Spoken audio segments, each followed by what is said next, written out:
மனிதன் ஒழுங்குடன் வாழ்வதற்கு உருவாக்கப்பட்டதே வேதங்கள். அதில் ஜோதிடம் வேதத்தின் கண்கள் என்று அழைக்கப்படுகிறது. வேதத்தின் கண்களாக இருக்கும் ஜோதிடம் ஒளியை பற்றிய அறிவை நமக்கு உணர்த்துகிறது.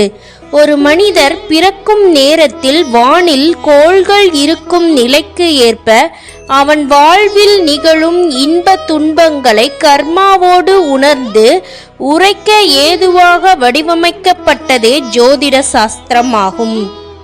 வானில் மேஷம் முதலான 12 ராசிகளில் இடம் பெற்றுள்ள நட்சத்திர மண்டலங்கள் வழியாக சூரியன் முதலான 9 கிரகங்கள் சஞ்சாரம் செய்வதால் ஏற்படும் சுகம் மற்றும் துக்கங்களை அறிய உதவும் கணித சாஸ்திரமே ஜோதிட சாஸ்திரம் ஆகும்.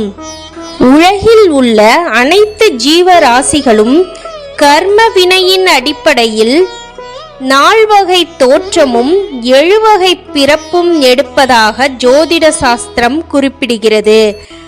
அண்டசம், ஸ்வேதசம், உற்பிசம், சராயுசம் என்ற 4 வகை தோற்றமும், அதாவது அண்டசம் என்பது முட்டையிலிருந்து தோன்றும் உயிரினங்கள், ஸ்வேதசம் என்பது பாக்டீரியா போன்ற நுண்ணுயிரிகள், உற்பிசம் என்பது தாவரங்கள், சராயுசம் என்பது கர்ப்பப்பையிலிருந்து தோன்றுவது, அதாவது மனிதன், மிருகங்கள் போன்றவைகளாகும்.